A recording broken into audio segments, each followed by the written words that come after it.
মাংস বিক্রির উদ্দেশ্যে আটকে রাখা প্রায় ৫০০ বিড়াল উদ্ধার করল ভিয়েতনামের পুলিশ। হো চি মিন সিটিতে চালানো হয় এই অভিযান। চুরির পর আটকে রাখা হতো পোষা প্রাণীগুলোকে।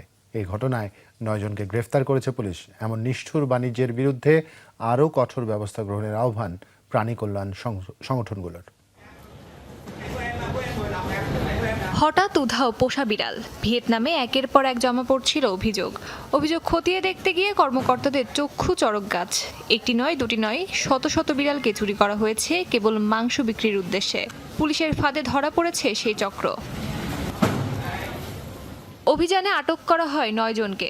উদ্ধার করা হয় পোষা ও বেয়ারিশ ৪০০-র বেশি বিড়াল। এর মধ্যে ৪০টির বেশি ফিরে পেয়েছে তাদের মালিকের ঠিকানা। তবে মারা গেছে অনেক প্রাণী। পুলিশের তথ্য মতে ৪৫টি খাঁচায় প্রায় ৪০০ জীবিত বিড়াল পাওয়া যায়। এছাড়া বরফ ভর্তি বাক্সে উদ্ধার করা হয় প্রায় ৮০টি মৃত বিড়াল। অন্য একটি স্থান থেকে উদ্ধার করা হয় জীবিত আরও ২১টি। প্রাণী অধিকার কর্মীরা বলছেন, এই ঘটনা ভিয়েতনামে বিড়ালের মাংস বাণিজ্যের ভয়াবহ বাস্তবতাকে সামনে এনেছে।